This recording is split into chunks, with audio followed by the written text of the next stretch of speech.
Hello, hello, and welcome, my friends, to the next um, Create Better Content workshop. I can't believe I couldn't believe remember how to say that. It's been so long because we're only doing these things quarterly now, and because I'm going quarterly, I have so much that I'm going to share. So I'm going to do a really good job of moving through this as best I can.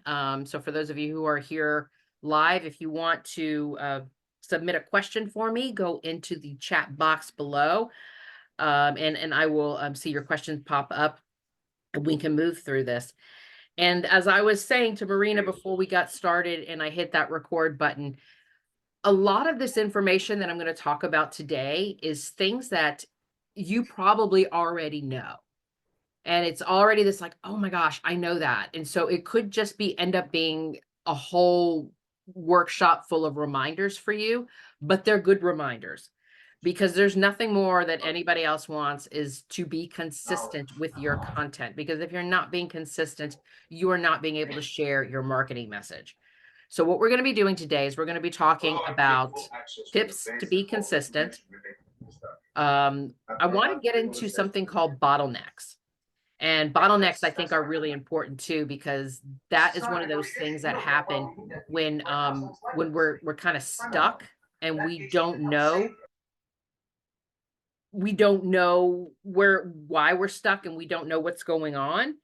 So I want to talk a little bit about bottlenecks. I want to talk about I'm going to give you a I'm going to give you an exercise, a creative exercise to help you with your brainstorming. And then we're going to get into this whole content process that you're going to do.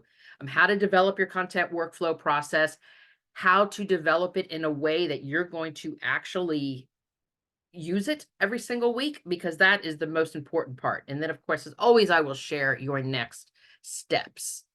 So let's get going here. So for those of you who are joining me on the replay and you have not had a chance to meet me personally, I just wanted to let you know that I have been teaching for over 125 social media workshops. I don't even know. I think it's probably more than that. I just realized I keep using this slide over and over again, and it's probably a lot more than 125.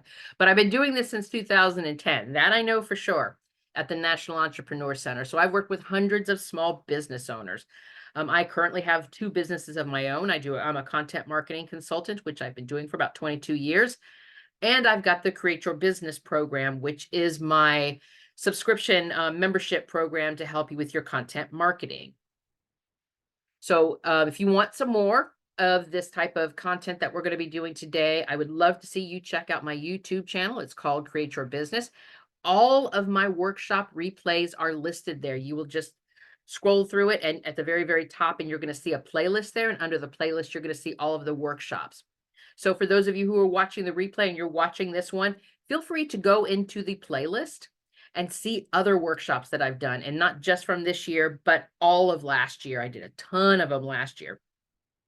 And for those of you who want to continue this conversation with me personally, we have a Create Remarkable Content group that is in LinkedIn. And what we're doing is not only are we doing some things in the group, we're having a group Zoom session, which is just for the group members, where we get together once a month and we help each other when we're struggling. We help each other with challenges. We help each other with questions. And it's just an open conversation. And it's a really, really great conversation. Everybody walks out of there with action steps of something new and an idea of things that they can move forward with their marketing. So let's get into this. One of the things I want to talk about today is I'm going to get into this thing, and I'm going to get like a little nerdy with you, but I think it's really important to start from this place about how your brain wants you to reach your goals, and it's going to help you stay consistent with your plans. I think it's important for us to know, because a lot of people want to go into things like mindset and do all of these checklists and all kinds of things. What can I do to help me actually be consistent? It's got to be that something that I'm missing. It's got to be something that I'm not doing. Is it, do I need to do this? Do I need to do that? And let me tell you, you actually have everything within you right here to allow you to be consistent. It has everything to do with your brain. Your brain wants you to reach these goals. It wants you to do these things. So I want to talk about the science behind it, because what's going to happen is when you understand the science behind it, you have a greater chance of not having to fight the change. Because what we're going to be talking about when we move through the bottle next, and then we move through the creating your content workflow, it could be something that's different for you. It could be a new way of doing something. And so your brain is like, oh, something new, and it's going to try to block it. So I want to talk to you a little bit about this, because I think sometimes when we can set the foundation of understanding how we can move forward and we can get this change, it will make it easier for us to do it. I always find that when I understand something, it makes it so much easier to understand why I need to do this or why this is so important. And it is so important. And as a matter of fact, it is so important that your very first box that you get with the Create Your Business program talks about your why and your goals. I actually go into a whole workbook specifically on this topic. And the reason that I talk about this is because when we're trying to be consistent and we're trying to reach our goals and we're trying to get our marketing messages out there, there's a difference between being stuck and being grounded. When we're stuck and we don't know how to move forward and we're struggling with this, that is different. And a different feeling, emotion, a different feeling with our work output, the different feeling with our results, as well as when we are being grounded. And what I mean by being grounded is you understand your why, you understand your goals, and you are 100% on board with what's going on, no matter what gets thrown at you, no matter what kind of challenge, no matter what issues that you have, because you're not just stuck and overwhelmed and in this overloaded mindset, you're grounded, you're able to work through this a lot better. So I think that's a really important part. So I'm going to touch on this real quick. I'm going to go through this quickly, because I think that what we want to do is get to the other parts of the content workflow. But I just want to lay this foundation, because the science of marketing in your brain is this. There's this thing called the endowment effect. And within the endowment effect, you get these doses of dopamine, and it's located in the hypothalamus, which is actually like back here. The hypothalamus looks like a little brain in your brain. It's right back here. And this is the thing that transmits all the chemicals that flows through your body. And we've got the prefrontal cortex, which is right up front. And the prefrontal cortex manages our decision making and our planning and our problem solving and all of these things. And when this gets connected to this up here, the neural pathways that happen between it go through our body and in our brain. So your entire brain gets involved in this. The hypothalamus connects with our thoughts. The prefrontal cortex is with the planning. So with the endowment effect comes in. The endowment effect is basically the idea of taking ownership of something, taking ownership of your goals, taking ownership of this marketing plan, taking ownership of why you're in business. Because when you know your why, about why you're doing this, and you begin to take ownership of it, you become what they refer to in the endowment effect. You own this. So when you take possession of it, it becomes much more ingrained with you and a part of who you are and how you conduct your business. And you also start to realize that there are certain things that are aligned with your marketing and aligned with your goals and aligned with the things that you're taking ownership of. And when you start to feel those things, you become more invested in this. And then when we own them and we become invested in it, it gives us the incentive and the motivation to stay consistent, because we know what we're working towards and we're excited about it. We feel good about it. We have the ownership to it because we know what our why is and we take ownership of it. Ooh, I almost said a bad word. And then the dopamine gets released into our brain because we're like, yes, I've got this. Yes, I'm doing this.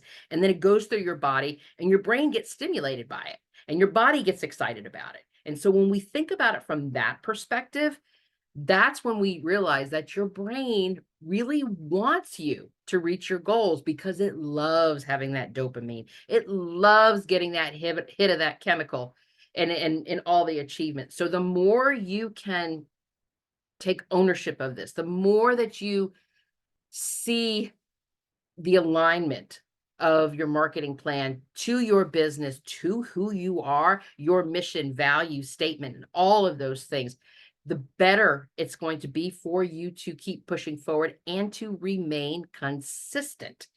So when we start with our why, we start taking ownership. It feels good in our brains and in our bodies, and it helps us with motivation. And it helps us reach these goals. It helps us stay consistent. Because I want to bring up this last point before I move on. Because if your goals and your plan is just a to-do list, you are doing this wrong. I want you to think about your why and take ownership to ensure that your brain helps and not fight the change. You can reach your goals to stay consistent with your plans. And so I want you to think about that a little bit as we move through this. And you think to yourself, oh, there's just a mindset I need to be working through. Oh, what's this? Think of it from that perspective. It's not about, having a mantra to say. It's not about, meditating in the morning. It's about thinking about ownership and that endowment effect, which will definitely translate into you reaching your goals and staying consistent. And that's the big piece of this that I want you to take from our conversation here. And it's going to get incorporated as we keep moving through this. So let's get to the first thing. One of the things I wanted to do here today is I'm going to build this. I don't want to just start with how to develop your content workflow. I want to build this into pieces. I want you to think about, the content bottlenecks. We're going to talk about this. Then I'm going to talk about, how you can brainstorm for content ideas. And then we're going to talk into this because all of these things are going to come into play when I get to that last section. So let's get into the content bottlenecks here and figure out what I mean by this and what's going on with your content bottlenecks. See, a content bottleneck, if you've never heard of this before, it's basically when you've got the demand for the content for your business exceeds your ability to deliver that content. Very, very simple. It means there's a bottleneck. Your frequency is down. You're not able to create videos because you don't have the resources. It's those types of things. It looks at all of the different aspects when it comes to our content. So a problem could be you want to do more quantity. I need to be on more frequently. So if it's quantity, I need to create more content. If it's quality, I need to create better content. If I'm looking for frequency, I need to be in more places. So all of these things combined will set up you. Let me start that sentence over. All of these things combined could put you into a place that could set up a bottleneck within your content workflow because of what's going on. So I want to talk through this a little bit because when we get to the workflow, you may have these moments of, oh, yes, that's what was going on. I should have known about that. That's what it was. It was a content bottleneck. So let's talk about this a little bit. When you uncover the content bottlenecks, this is what's going to prevent you from actually being consistent with your workflow process. And the best way that you're going to uncover these bottlenecks is when you map out your content workflow. So when we get to that section, I want you to think about the bottlenecks that I'm going to go through right here. And I want you to pull them into your content workflow and say, this is a bottleneck for me. This is where I'm getting stuck.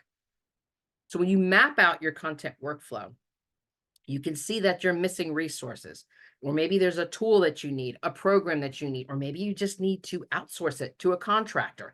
There's all of these things that's coming into play here, but you don't know them until you actually move through the content workflow process. And when you see the workflow process and you can see each one of the pieces and parts that you're going to move through, then you'll be able to see that these are the things that are taking me too long. This is not getting done on time. This is not meeting the timeline to allow me to be frequent. This is not allowing me to scale my marketing. All of these types of things that are happening with the bottleneck. It's just adding up and it turns into content creation problems. So if you think about your content workflow development, you want to think about it from this point. The workflow itself is just the stages that your content goes through. And it starts from idea to posting. So everybody's got different stages because everybody does things differently. You know, I'm not here to tell you that this is the exact way to do this. And if you're not doing this right, you're not doing it at all. You're blah, blah, blah. You know, that's not me. I always say there's no right way, there's no wrong way. There's just your way. So when you look at your content workflow and you think about it from the idea to the posting, there's stages that happen along the way. And you think about how long do these steps take? Is this taking me an hour? Is this taking me 5 hours? Did I just knock this thing out in 2 hours, or did it take me 2 weeks? You know, what are the programs and the apps that I'm using? Are these programs helping me with my time? Are they helping me be more effective and efficient with my time? I always say being effective and efficient are cousins, and they like to hang out together. So if they're not effective and it's not efficient, it's causing a bottleneck. So we want to think about it from that place too. And when you look at this, and I use the word life cycle, when you look at the life cycle of your content, you can actually see when you've mapped it out where are the places that maybe I'm missing a step. Maybe something's taking me too long. This is what's causing the bottleneck. I should be able to knock this thing out in 2 days. It should not take me 2 weeks. And that's causing the bottleneck. And so it's really important for us to kind of take a step back and look at everything and review things and do it. Let me go back to that slide and do it often. I like to notice, let me say this again. I notice that the more frequently that I perform an action, the more frequently that I do a behavior, the quicker I get at it. That is human nature. That is that's the way that we work.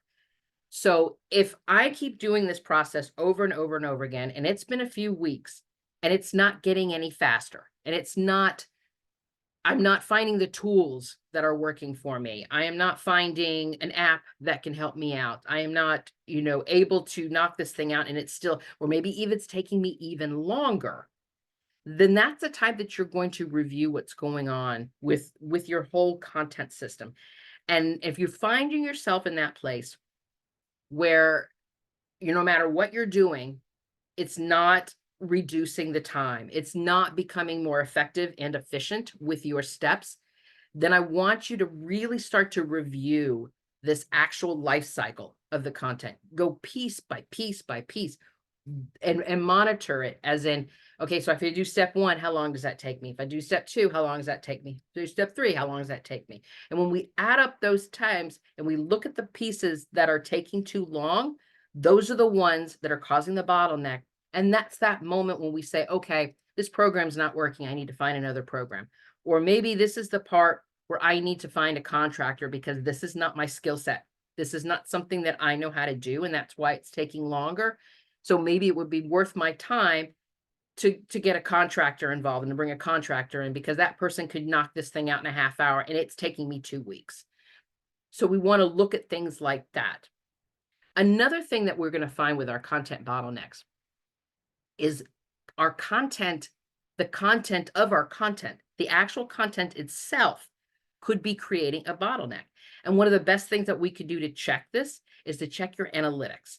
And I mean your Google Analytics, social media insights, each social media insight has its own analytics, has its own, breakdown, post specific, all of that kind of stuff. So you're able to go in and really take a look at those analytics, and you can see what's working, what's resonating, where's the engagement coming from, who is, viewing it. It depends upon, obviously YouTube's going to see views, certain ones are going to see impressions, almost everything is going to have engagement on it, or comments or likes or something like that. And that's going to help you also to take a look at the content itself. So your content creation workflow could be going, just gangbusters. You can knock that thing out as quick as you can, but why are you not seeing any engagement? Take a look at your analytics and see which content is performing, which is worth the investment that you're putting into it. So if you're creating these videos every single week and nobody's watching them and nobody's listening, that's that moment where you want to ask yourself, what's going on here? Am I not using keywords? Am I not using hashtags? Are the titles of my videos not being searchable? Those are the kind of things that we want to look at. And we want to look at this thing at least once a month. I usually at the very end, when I'm organizing myself, planning for the next month, one of the things that I do is I also I do a recap of all of my social sites that I'm on, my email list, um, Pinterest, LinkedIn, YouTube, my email list. I'm trying to think of everything else that's on there. Feels like there's another one that I'm missing and I can't think of it right now. My website pages. That's the other one. And I like to review this every single month, because it's not just because I want to see, oh, look at all those people that watched that video. Yay, that makes me feel good. But I also get to see which videos were watched because why? Was it the content?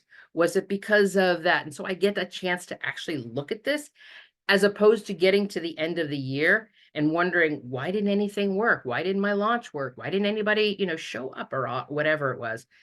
So it's a lot of that kind of stuff. And I highly recommend that if you have not scheduled time into your month to do some kind of review, now's the time for me to remind you to do something like that, because reviewing your analytics allows you to see traffic, social engagement. It can also see what kind of leads you're getting, or the people that are going to be doing this. You can see the positive results. Did something deliver high traffic or social engagement? You also get to see the content that was failing to make an impact.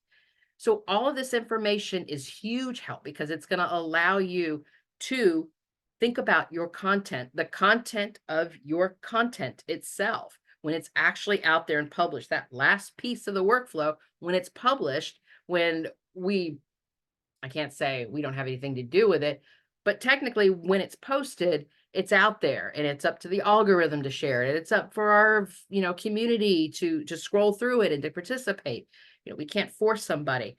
I always got to remind people that while there's the algorithm there, you got to remember there's a real live person on the other end of the computer. There's a real live person, on the phone. And that person is the one that stops. That person is the one that clicks. That person is the one that reads more.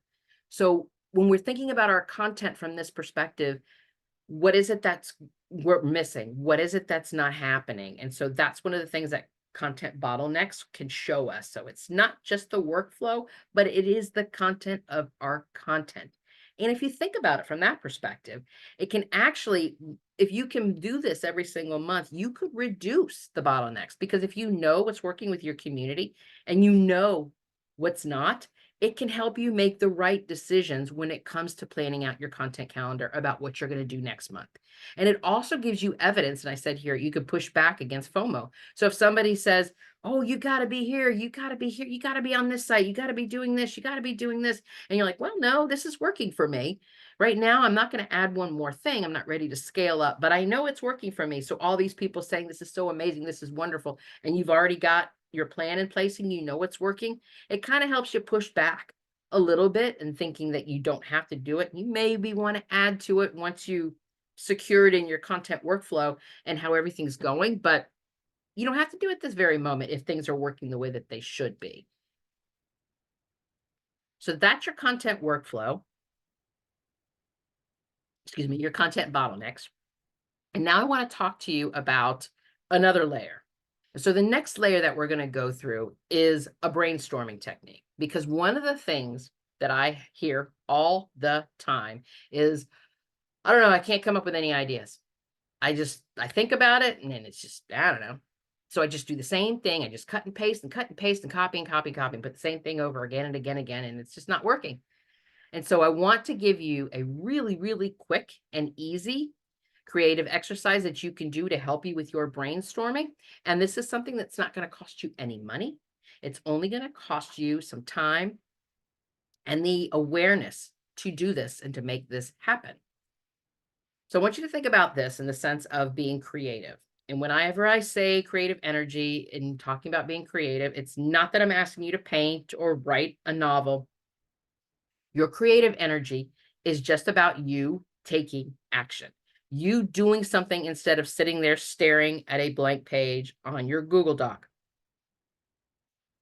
So this exercise is, I want you to spend 15 minutes, just take a 15-minute break to daydream. You could put a timer on your phone. You can walk away. You can, go out in the porch. You can sit in your front in your living room, away from your computer, because the idea is to be away from your office, away from all of this right here. Because I want you to think about this in this sense. It's scientifically, it's called mind wandering. We call it daydreaming. And a lot of people think that when you're doing that, it's being lazy or you don't have focus, but that's not really the case at all. It's a science, it's a scientific thing. And our minds wander from what we're doing at that present moment. And most often we don't even realize we're doing it. How many times have you sat there and you're staring out the window and then you catch yourself and you're like, "Oh, where did I just go? What happened?" That's your mind wandering. So what I want you to do is I want you to be intentional about your mind wandering. I want you to be intentional because this is going to be something that you could use to help you brainstorm. I want you to think about this opportunity to do 15-minute daydreaming as creative inspiration. Okay, I want you to think about new ideas and possibilities. I want you to think about your content ideas. I want you to think about something that's challenging you. I want you to think about, something that you saw, maybe something you read, maybe something that you were watching on television that inspired you, something like that. And what happens is when you give yourself some time to just pull back and to daydream, that is when the insights happen. That is when the spark will happen. Because what will happen is you have taken the pressure off of yourself when you allow yourself to just kind of relax and go with it. And it's more like your unconsciousness being conscious. I don't know if that came out right. I know what I'm trying to say, but I think it's not coming out right. But it's not about, like I said here, zoning out about what's for dinner and what you're going to do this weekend. It's about thinking about this question. I really like to do, one of the things that I like to do is when I go for a walk with my dog, I usually start with an idea into my head or a question or a thought. And by the time I get back, I almost always have like 4 or 5 different answers for what I had originally started from, which is really great because then it allows me to sort through that. But then after I've done that and I've got my 4 or 5 answers, then I can sit there for that 15-minute daydream part because one of those answers will almost always come to the forefront for me. And that's how I know that that's the answer for me. And it'll come to the forefront. And I know how it does because what my mind starts to do is, how would you implement this? And that's when I spend my 15 minutes of daydreaming. Hmm, how would I implement this? Hmm, how would I get this done? And then I can sit there and then just thinking, and there's no judgment. There's no judgment like, I don't have the money for this. I don't have the time for this. I don't have the skill set for this. Don't allow yourself to go there. Allow yourself to just let the ideas flow. Because what's going to happen is it's going to lead you into this plan. It's going to lead you into something that you're going to feel really, really strong about, that you're going to have to act on. It's going to help you take some action as opposed to just sitting there staring at that. And also knowing, going back to my original first section, when you do something like that and you start to get excited about it, you start to follow under those the guidelines of the endowment effect because you start to take ownership of it. You start to get excited about it. So the hypothalamus starts spreading all of these feel good chemicals in it. You're like, yes, I can do this. Yes, I can figure this out. Oh my God, I'm going to do this. This is a great idea.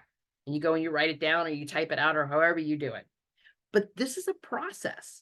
And if you can give yourself this space and allow yourself this opportunity to brainstorm, to think about, put your head in the clouds a little bit, but be really sure about what you are daydreaming about, it could lead to one of your best ideas that you've ever had. So I'd love for you to give this a chance, to give this a try, because let me tell you that your mind will be distracted for that time. You'll be like all up in your ideas and your thoughts and how you're going to implement this, because when you get back to your work, you've got this creative idea that you hadn't thought about before. And that's exciting. And when you allow that to happen, again, when you get excited about something, of course, the whole thing with the hypothalamus gets all revved up again, and you get excited about it and you take personal ownership to it. So the endowment happens. And the next thing you know, your brain is like, we're doing this. We are doing this. And it's going to help you push forward to implement it. And it's also going to help you stay consistent with getting this done.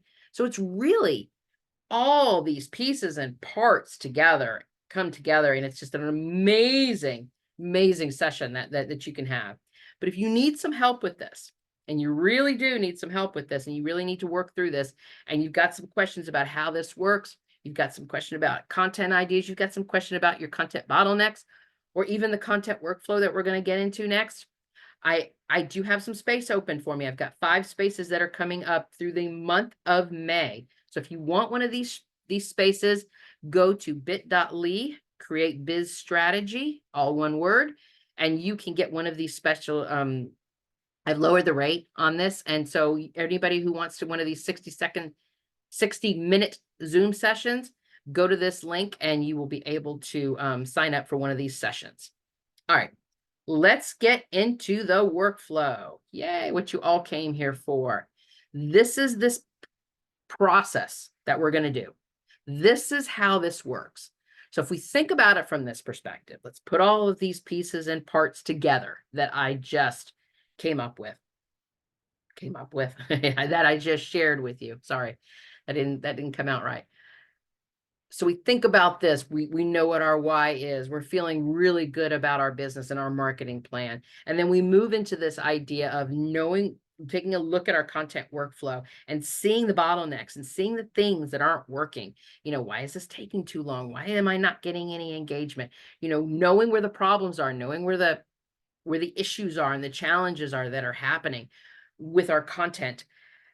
And then we've also learned how to spend some time brainstorming, spend some time creating some really great promotional ideas, some really great marketing ideas, dealing with our marketing challenges and thinking about it from the perspective of the endowment effect, where we can take ownership of it so we can feel good about it. And when we feel good about it, not just in our brain and our body, but that's what's going to help us get that motivation to keep at it and to keep doing it and keeping consistent with it. So let's keep talking about this, because the reality of being consistent is that it just doesn't happen.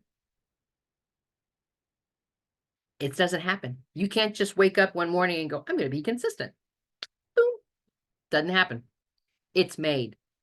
You have to develop this process. You have to put these systems in place. You have to put the process in place and the mindset shift, the endowment effect, understanding that taking the ownership of it. All of this stuff has to come together to make it stick. Because if you're just randomly doing stuff out there, that could be your problem right there. Just know going into this that there's going to be a plan, there's going to be a process, and it's going to take some time to get this together, because you want to continuously show up and test things, especially with your market. You want to be dedicated to consistently show up, and your customers are looking for your business to show up and provide value. And when you don't show up, they begin to lose interest. They don't see you as frequently. And when you're not top of mind, you're not a part of that customer buyer's journey, where that awareness or even that consideration, let alone don't even get to the decision area. If we are not aware of me and I'm not considering one of you as one of my options, I'm off the table. And there's a really good chance that that's some of the reasons why a lot of us are not converting customers online, is because we're not being consistent about showing up and providing value. Because the online world is so different than it used to be years ago. Because it used to be when the online world first started, it really started more with blogging And so when we blogged, we all would read each other's blogs and we would comment on each other's blogs. It was a huge thing. I remember I used to teach a blogging class, and a whole part of my blogging class had to do with comments and how you could comment on people and how you could engage with people and how you can, you know, and all this other stuff, and to get people to go back to your blog. And it was a whole thing. And then we went to social media, and then social media was so strong, especially when Facebook came out. Everybody was just a Facebook user. And then Instagram showed up, and Twitter and LinkedIn, and now we're on TikTok, and now we've got, you know, Twitch and all of these things that are going on. And so people are hopping from platform to platform to platform to platform. And that's where it becomes a little bit harder to get people's attention. So showing up frequently allows us to stay top of mind on whichever social platform that we're on, or if we're on many of them. And it also helps you move into that consideration stage of the customer buyer's journey. And so we want to think about it from that perspective, that things are different. And if people are moving from place to place to place, what can we do to get their attention? How can we make sure that we, our businesses, are getting noticed and are getting seen and getting engaged with? So how do we have this? How do we stay consistent here? Obviously, the first thing we want to make sure that we do is having that plan in place, knowing where we're going to show up, being as detailed as we can with our content plan, being as detailed as we are with our content calendar, as a matter of fact. And also understanding how we're going to monitor and track this. Remember, I talked about that with the content bottlenecks. If you are not monitoring what's going on with your marketing plan and tracking this, how do you know it's working? How do you know it's not working? So when we think about our plan that we're going to have in place, we also are talking about the type of content that we're going to create. Are we talking about short form video like Reels or TikTok, or long form content like blog posts?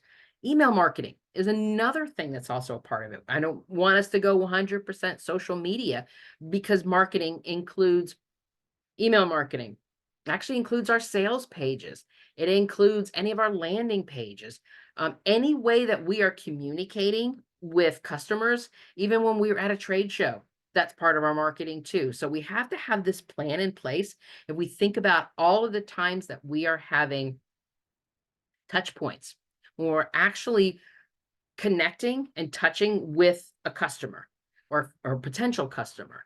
So that's part of what the plan is. And so we want to think about this. And so when we think about this plan, it has to be about this content workflow process. And the content workflow process is where it's like the beginning part of the plan. Or I wouldn't say the beginning part of it. It's the actions and tasks of the plan. That's a better way of looking at it. The content workflow is the actions and the tasks that you'll actually do to implement the plan that you want in place. And so when you think about your content workflow, I want you to think about it from that perspective of, and I wrote here, and I thought it was a really good example. It's like a snowball. You're going to start out really small. Like maybe your content workflow is start out really slow. If you've never done one of these before, you want to do it maybe with just one social media platform. Even if you're on 3 social media platforms, just do it with one at this one point, so you can get that one locked in. And then once you've got that one in place, then you can go on to the next one and go on to the next and go on to the next one. So what I want you to do is, I don't want you to do it all at once. I want you to think about just putting down the content workflow for one social media site.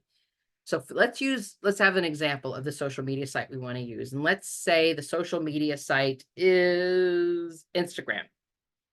So if our Instagram is the one that we decide to use, what I want you to do is I want you to think about what happens. What's the phases that happen for the Instagram? It's not just about I post, because it's more than that, because the posting actually has an image connected to it, and it has some text connected to it. So there are steps that go on before that. So it could very well be that the first step is brainstorming my topics. So I brainstorm my topics that I want to share this month on Instagram. And then from the brainstorm, then I can do my research about what am I going to write for the text for the copy that I want to post up there. So I will write my copy. So I've already got 3 stages here. So I've brainstormed, I have, I've got my copy that I want to write, and then I'm going to, excuse me, my research, and then I'm going to write my copy. 3 steps. Now I've got into 3 steps already, and I haven't even posted yet. And so then if I've got that, and then it makes it easier for me to think about what the image is going to be. Do I want to have a selfie picture on there? Do I want to have a reel on there? So if I'm going to put a reel on there instead of a static image, what's the images that are going to put on there? Do I need to record a video? Do I need to get my phone out and record something? Do I need to record me doing something? You know, all of these things come into play. So then the image itself, if the image is not a static image and now it's a reel, it adds more steps to the workflow process.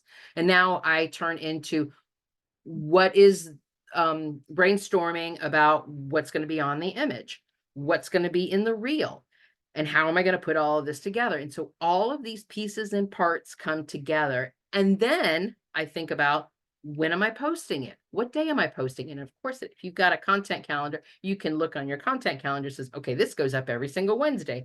I have a Wednesday, you know, special that I do every single week on Instagram. And every Wednesday I do, I don't know, Wellness Wednesday or something like that, or whatever it is. And so every Wednesday, this is what we're going to do. So if we know on Wednesday we're posting, all of this workflow has to happen Tuesday, Monday, maybe the weekend, or the week before. You know, so we want to make sure that we are planning in days. Then we don't just wake up Wednesday morning and we want to do it all. We can plan in days ahead of time as part of our workflow. And so what you want to do is you want to make sure that you can master this workflow for one thing. And then once you get that Instagram in place, you're like, I'm good. I can knock this thing out in like, 3 days, 2 days, or however long it's going to take you to do this. Now I can add the next one. Now I want to add TikTok. Now I want to add LinkedIn. Now I want to add my email marketing. So I want you to think about it from that perspective, especially if you've never done this before. And you look at it from the perspective of repeatable steps. And when you repeat these steps all the time, brainstorming, writing the copy, editing the copy, all of these things could literally be a checklist. And so if you think about that, that's your system that you put in place. What is the checklist that you do to put a piece of content in place? One of the things that I find that had helped me is I use Evernote, and I love Evernote because of the simplicity of it. And I also love that I can pull it up on my phone and I can pull it up on my computer and it syncs up with each other. So I love it from that perspective. But one of the things that I would do when I first started to add something into my content workflow, I'll say, for instance, when I started adding YouTube into it, I had never done YouTube videos before, and I was still learning how to edit, and I was still learning how to record my own, words and all of this stuff, and how was I going to do this? And it took me probably a couple of months, I want to say, before I got the whole system down. And so my checklist was like super, super long, because every time I would do a step, I would write it down, write it down, write it down. Got to do this, got to do this, got to do this, got to do this, got to look for this, got to look for footage, got to look for this, got to do this, got to create the image. And now my checklist for a YouTube video is 5 things. Because what happened was I got that system in place, and all of those tiny little things got condensed into 3 or 4. 3 or 4 things became one item called editing, because now I know what the steps were for editing. But initially I didn't know what the steps were for editing. And now I can just put on my checklist, edit video, publish video, because that makes more sense to me now, because I already know the steps. But it took me a while to get that system in place. And I had to go deep before I could go small, because I had to go through each one of those, because I didn't want to miss a step. And so that's one of the things that I would highly recommend. Again, if you've not done, it becomes this list of repeatable steps. And the more frequent you do them, the quicker you will become at them. It is just human nature. That's just the way, once we learn something, we do it faster. And that's the goal of being efficient. So you want to think about it from the perspective as you're going through your steps and going through your process. What tools do you need to create, maybe schedule, maybe manage, keep all your content together, like using a program like Trello, where you can keep all of your content together. Because a good workflow a good workflow program will connect easily with other programs that you use. And it's also going to be a program that works with your work style. Really important piece there, because if you're a digital person, by all means, and I'm going to get into this, there's a whole bunch of really, really great programs out there like ClickUp and Notion, Asana, Monday.com, Trello. Like I said, I use Evernote. But also know that if you are not a digital person and you like to do things out by hand because that's what works for you, don't force yourself into a digital program, because then you will find every excuse not to do it. And that's not the point here. There is no right way, there's no wrong way, there's just your way. And if you are a person that likes to do things by hand, go to Pinterest and run a search on a checklist. Or you know what? One of the things that I've done is I actually make my own printables on Google Doc, because nobody else has been able to come up with the structure that I wanted to do it. So I just made my own. I just figured out, what I needed to be doing, what I'm reviewing, what I'm doing, and I just created my own, and I turn it into a PDF and I print it out every single month and I write on it. So, I mean, don't make this hard. That's the thing I want you to keep in mind. The hard part is going through it and learning it. So don't make the system itself hard. Make it easy on you. And that's why these content workflow programs are so great, because they will give you the opportunity to be more efficient with your time, because everything will be set up in a work style in a way that works for you, so that you can keep learning and you can keep moving forward and you can keep doing the work that you need to be doing. Another thing you're going to be doing with your workflow, and this goes back to the idea of daydreaming, is keep a running list of ideas. This is something that I don't think a lot of people talk about, but I am a very big fan of this, because I truly believe that a lot of times that we get stuck with content is because we get really focused on one thing. And then when that one thing is over and it's published, you're like, now what? But if you have a running list of ideas, you're like, okay, next, next, next. And so you always know what you're working on next, because you don't have to keep thinking, what's next? So keep a running list of ideas. Again, I use mine in Evernote. One of the reasons I love Evernote is just because it's notes. It's all it is. It's a whole bunch of notes. So I use it to write it down. I have been on walks before and come up with an idea and pulled my phone out and started typing. Oh my God, I got a great idea, and I will do that. So just a quick thought. Think about the system that you can put in place to track your ideas, even if it's keeping a small notebook in your, on your body, in your car or something like that, that can help you track your ideas. I want you to think about that, because this is a really important piece. It's going to help you stay consistent, because what's going to happen is you don't stop.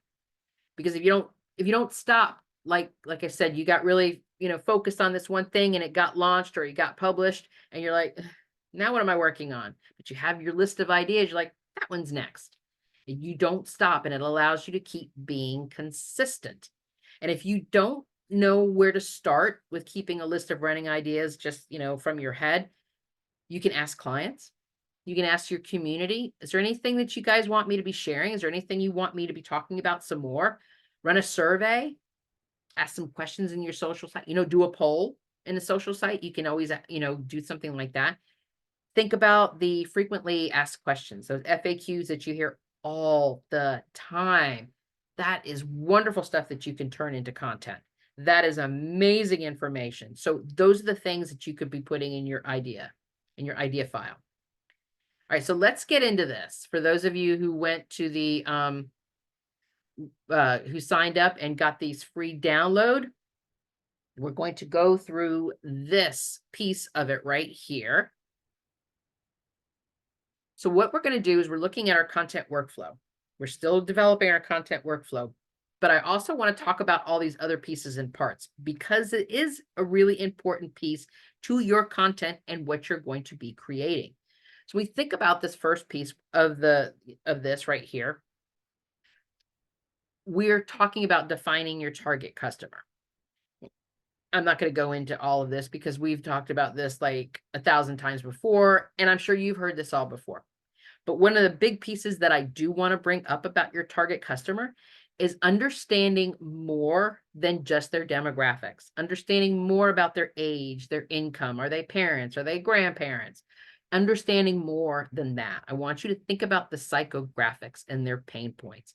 Psychographics meaning behaviors, lifestyle. Are they into green type of programs? Are they somebody who goes and runs at lunchtime every single day? Are there somebody who is just every single holiday, they're like all over the place with it? Think about it from that perspective, even those tiny little things like that, because that will help you be more targeted to who you're talking to. So if you are talking to parents, the way you're going to talk to somebody who's a parent versus the way you're going to talk to somebody who's a grandparent be completely different. And that's what's going to happen with your content. So when you know who you're talking to, and you know about their lifestyles and behaviors that you can add into your content, it's going to be much stronger connection that you're going to create with them. So the other thing you're going to do is you want to think about the content goals. And I mean by goals are, what is the purpose of your content? I always believe that every piece of content should have its purpose. And I've had these questions before. I've had client sessions and we've been talking, and I remember one client session, and she was going on about blog posts. She had all of these ideas about her blog posts that she wanted to write, and they were really great ideas about the blog post. And I'm not saying anything bad about those blog posts, and I would have read some of those blog posts. And then I've asked her, what's the purpose? What's its purpose? And she just kind of looked at me and I went, yeah, what's its purpose? Before you go and you add this into your content workflow, before you spend your time and energy on creating all of these blog posts or videos or TikTok or email marketing or whatever it is that you're doing, what's your purpose? Was the blog post to get traffic to your website? Was a blog post to be the entry into a lead magnet? Was a blog post leading to your sales page? What's the purpose of it? And so you want to make sure that you're thinking about this. So you're thinking about our target, but we're also thinking about our purpose of the content. Because again, we're not just creating content for the sake of creating content. I want to make sure that, and that's why I'm including this into the content workflow, because a content workflow, yes, is the action steps that's going to take us there. But we want to make sure that we're not just blindly doing action steps to take us there, but where's the there? What's the call to action?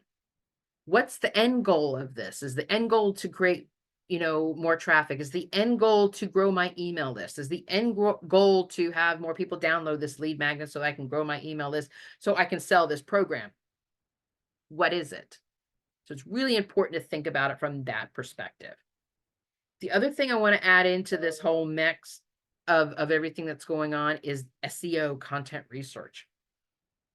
That is a huge thing. And I think that also goes back to the content bottlenecks, especially when I was talking about the content of your content. Because if you haven't done your SEO research, if you haven't done anything like Keyword Planner or just running, keyword searches on all these different platforms and incorporating them into your content with headings or subheadings, meta descriptions, alt tags, using titles on your videos that are searchable, all of those kinds of things. It's really great that you're doing this content workflow. And it's great that you know who your target is. But if you're not creating your content where people can find you, you're doing a disservice to all of this work that you have put into this. So your SEO content research is a part of your workflow. It should be, and it is. It's one of my little checklists that I use when I'm doing my videos, is I am thinking about my keywords. I'm thinking about my keywords for hashtags. I'm thinking about my keywords for the title. I'm thinking about my keywords for the description information that I'm putting in there. And I know YouTube actually even gives us additional area further down below for more tags. And those are my keywords as well. So it's really important that I think about my keywords, because not only am I going through all of this workflow and all of this time to create these videos, it's not going to do me any good if nobody can find me and nobody can hear it and nobody can see it. Same thing with your marketing. So you want to make sure that some form of SEO content research, keyword research, anything is a big part of your workflow, because it just makes sure it helps, because we want to think about it from the perspective of the behavior of people and how they run a search, how they use the social platforms. They're running a search on keywords. They're using the hashtags. They're even on, even Google. A Google search is based on keywords. So we want to think about it from that perspective. So you definitely are going to add some form of SEO content research into your workflow process. And another thing that we're going to do for the workflow is we're going to talk about our content formats. We're going to think about our content, and it's always good to have like a diverse type of content. And I mean blog posts, free downloads, like your email download, videos. And videos don't even have to be, long form videos like you're seeing on YouTube. A video could be a reel, a video could be TikTok, a video could be a story on Facebook. So videos are not necessarily, 20 minutes, 30 minutes. It could just be, 10 seconds. Videos are a great thing to think about to add into your content format. Podcasts, social media posts, email messages, all of these things are the different types of formats. And let me get here. I want to talk to this real briefly about active versus passive content. Speaking of workshops, I did a whole workshop on active versus passive content, and it will be in that playlist on my Create Your Business YouTube channel. But I think it's important too to make sure that you have some active versus just passive. And let me explain to you, if you didn't see that, or if you don't remember me talking about that, I'm going to remind you what it was. Passive content, my definition of passive content is static content. It's a static image on Instagram and with a post. It's a static image on Facebook. It's LinkedIn, just a text and no image at all. Something like that. Something where it's just very passive. It could be valuable and it could be great content. But for the user, I'm not really engaging with you or your business. So when I refer to active content, I'm referring to watching a video where I can hear you and I can see you. I'm referring to listening to a podcast where I can hear you talking.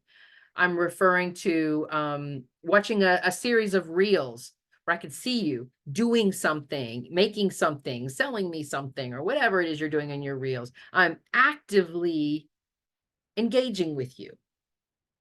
That's the way I look at it. And so when we think about our content, it's a really good idea to add in active type of content as well as the passive. Don't just 100% go passive. And the reason that I say this is because a lot of times that when we just do 100% passive content, we don't have the opportunity of letting people get to know us and get to know our businesses. And especially as solopreneurs, and we don't have a great big team of people and it's just us, that has a lot to do with whether people are engaging and whether people will engage back with us, because people want to know who you are. They want to hear from you. They want to hear your voice. They want to see your face. I think that's why selfies do so well. They want to know the person behind the scenes. And so I think that's a really important thing. So when you are looking at your content formats, don't just do 100% passive type of content. Make sure that you are adding in some kind of active content somewhere, even if it's a 10-second video where I can hear you, where I can see you, and I can actively, engage with you. So think about it from that perspective. Okay, here's 7A. So I had to put this in because, it was a part of the checklist, but I also thought it was a really important thing. Because repurposing content, and it is such a big thing. I'm going to do a whole month's worth of content about repurposing content because I've done it before and I really want to share it again because I get it. It's really, really hard to create new content every single day, especially if you're running the business and you are the only person that's doing everything. So we think about how we can take one piece of content and we can repurpose it. We could do something like, and I'll give you a really good example of stuff that I have done to repurpose. One of the things that I will do is I will do a video and then I'll see that the video is doing really, really well on YouTube. So then I'll run a transcript on the video and then I can take that and I could use that transcript and I can pull my own words out and create a blog post from it. And then from that blog post, I can share it on Instagram. I can share it on Pinterest. I could share it on Facebook. I could turn it into an article on LinkedIn. I could send this to my email list. And all of this came from one piece of content from the video. So think about how you can add more content by repurposing content. And I don't mean just cutting and pasting and cutting and pasting and sharing it like that.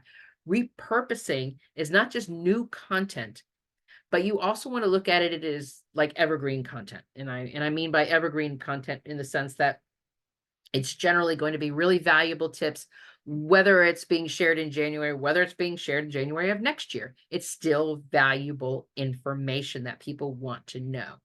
So include this into your content workflow. It could be that a certain day I'm repurposing content. That is a part of it. That's a part of the workflow. So once it got published, maybe that's not the last step. Maybe the next step then becomes, how do I repurpose it? Where do I repurpose it? Do I do something like what I've done where I take a video, run a transcript on it, and then use the transcript as a blog post, or use the transcript to pull pieces of it and use them for Instagram quotes? Do I use the transcript to make smaller types of posts that I could put onto LinkedIn? So this is also part of the content workflow, not just to cut and paste and to update this stuff, but where is it going to go and how do I utilize this content? It becomes more parts of your workflow, but it allows you to create this content in new places and create this new content and continue to frequently show up online. So it's a fantastic, which one of the reasons why I'm probably going to do like a whole month on repurposing content, because I think it's a really great way, especially for business owners who are solopreneurs that have like everything that's going on. It's a really great way for you to continue to stay out there and to not feel like you have to create a brand new piece of content every single day. So the next thing we're going to do is we're going to talk about visuals. Highly recommend that if you are not on Canva or if you are not using something like PicMonkey, which I have both of them, definitely get some type of program because those are going to help you create these visuals, your social media images, thumbnails for videos, animations, all of this stuff. And you want to make sure that you are adding images into all of your marketing, even your email marketing. I would definitely advise you to put some images in there. Images help us tell stories. Images help us evoke emotion. And so it also allows us to, when people are scrolling through, especially if it's a really great image, that image will make somebody stop, because generally our human nature, our behavior is when we're scrolling, the first thing that catches our eye is the image. And if we see the image and it resonates with us, we read the headline. And if the headline then connects with us, then we read the post. So if you think about it from that perspective, your images are your first introduction into getting somebody's attention. So this part really deserves more than just, I'm just gonna, go on to Unsplash, run a search for, I don't know, desks or laptops and grab the first picture that I see. I want you to think about that image and think about what that image says that's going to connect to that post.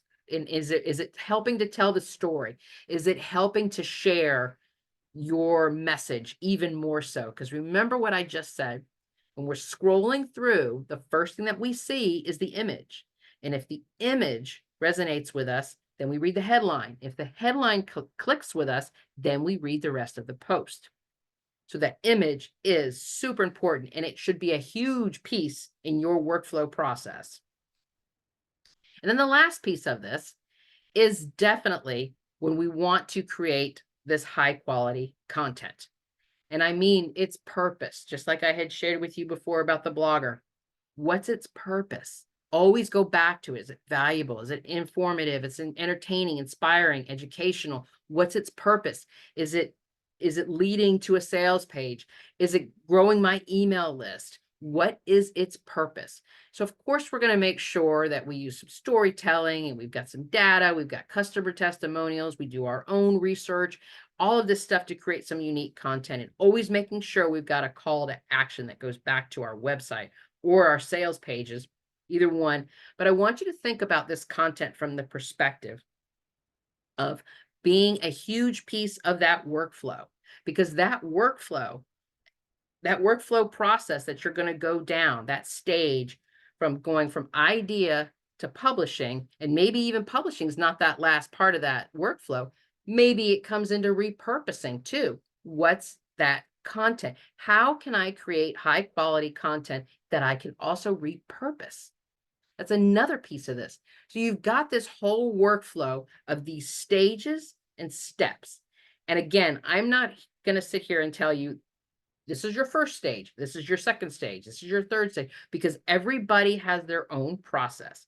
What I'm asking you to do with your workflow is to take the time to develop your process.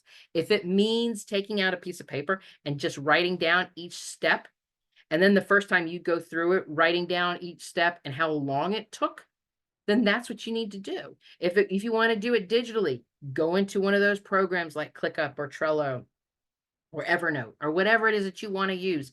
Write your list out there. But the goal behind creating a workflow process that's going to help you stay consistent is to know the stages and understanding what's next. What's my next step? What's my next thing? Where am I going next? What's the next thing? And I want you to think about it initially at first by getting very, very specific little steps. Like I shared, brainstorm, research, draft, edit. These are each different steps. Think of it from the perspective, if you had a great big team of people and each person had one job to do, at what point do I pass off my job when I'm done with my job to the next person? And then that person passes off to the next person, and that person passes off to the next person. If you can think about it from that perspective too, that's your workflow. Those become the pieces and parts of the workflow that will get it all together into one piece like that. And so when you see it all together and you're working through it, and as you're working through it and you're saying, okay, this is taking me 2 hours, this is taking me 3 hours, and then a couple of weeks go by and it's still taking me 3 hours, it's still taking me 2 hours, I'm still struggling here, you're finding the bottleneck. And that bottleneck should be occurring to you as in, why is this taking me so long? I need a different program, or I need to use a program. I can't just do this in my head. That's where you're going to start to develop that workflow. And that's when you're going to get it to flow. That's the word I was looking for. It's going to flow. And it's going to take you some time. Like I said, when I first started with my YouTube, I was like this big with my list. And now I'm like 5 things because I know what it means to edit. I know what it means to publish. I know the steps that I need to take. I don't need to have each one of those steps written out. But initially, when I first did it, I needed to do that. And that's what I'm going to have you do. And I'm going to have you do this workflow. If you've never done this before, or even if you have done this before, and you're going to go back and review what you currently have, I want you to look at it from the perspective of the time that it's taking. How effective are you getting this done? I want you to look at it from the bottlenecks. Where is there a problem that I'm trying to create more and I don't have the tools, I don't have the resources, I don't have the skill set that's causing me a problem. And how can I either outsource this, get a program for it, find a better way to do it? So this is the process that we're looking for. And when you get this workflow in place and you start to become really efficient with it, you start to become consistent. And I can honestly tell you this, and this is 100% honesty right here. I started doing my YouTube the videos in 2022, and I struggled at the very end of 2022 trying to figure out how to get this process in place. And it was taking me like a whole week to do one video. And in 2023, I did a video every single week.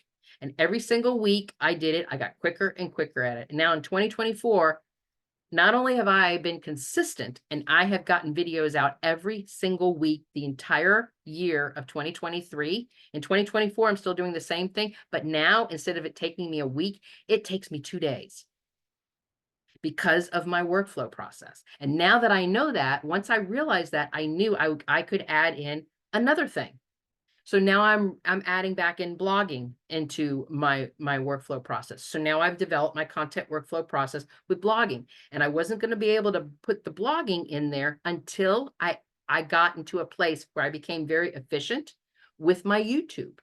So it goes the same with you. Could be we email, it could be blogging, it could be, on a social site, it could be YouTube, it could be TikTok. I want you to take it one at a time, and then when that one gets efficient, bring in the next one. And then when that one gets efficient, you can bring in the next one. And this is how we scale our marketing. It has everything to do with this content workflow. It has everything to do with knowing your content goals. And when you put it all together, that is how you start to grow your business online.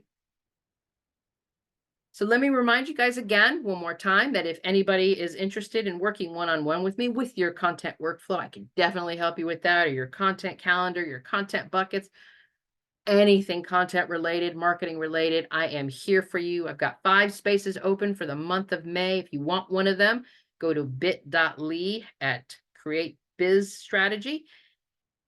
That didn't come out really nice, but you can see it on screen right there. Okay, so I just wanted to thank everybody, especially for those of you who are watching the replay with me. I'm so excited to be doing these teaching again, and I will be back again for third quarter. We were doing these once a quarter, so in third quarter, watch your email, and we will be doing this again. And I'm trying to think of what we're going to be doing. Oh, we're going to be talking about SEO content. So we are going to be talking about metrics to track. We're going to be talking about SEO content, and we're going to be talking about all of that kind of stuff that's going to help more people find your content, either online or, however you are sharing your marketing messages. So as I always say, thank you so much for joining me today. And I always like to end my videos this way, and I'm going to end this with you today as well. You are magnificent, my friend, and let me be the first to say, I'm proud of you. Until next time. Thank you so much for joining me today.